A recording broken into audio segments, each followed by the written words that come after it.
Hey swimmers, it's your boy Curtis Knight, 123swimminglessons.com, and I always get this question: what age swimming lessons should be introduced?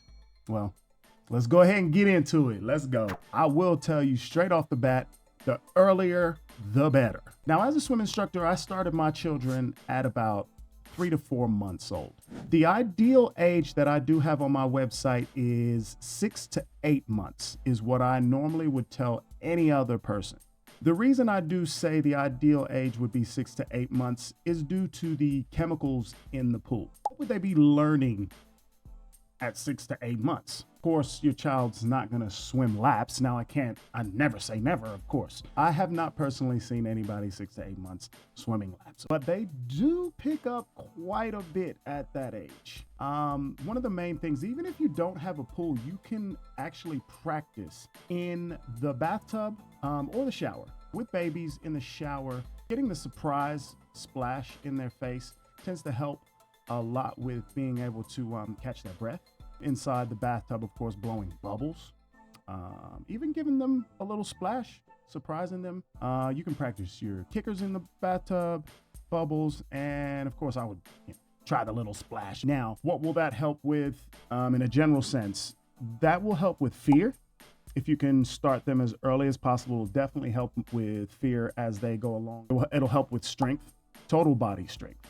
So arms, legs, neck, lung capacity, every muscle. The kicking, they actually do learn how to kick as babies. They are little frog kicks, but they do learn how to kick with repetition going into the water and in the pool.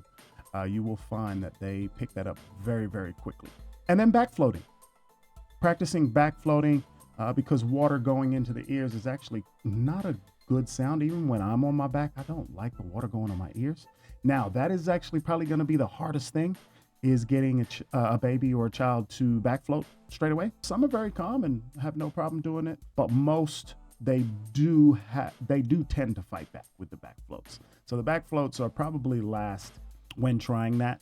The last thing in a little lesson or anything that you do with your baby. But again, as a swim instructor, and I know a lot of swim instructors will tell you this, the earlier, the better.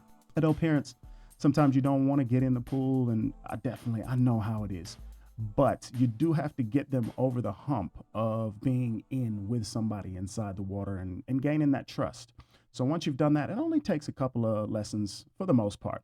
So with that being said, of course, the age that I definitely would tell you to do, the ideal age would be 6 to 8 months. And that would be in your pool, knowing your chemical levels are good to go. Again, this is your boy, Curtis Knight, 123swimminglessons.com. And hopefully I'll see you in the next one. Holla at your boy.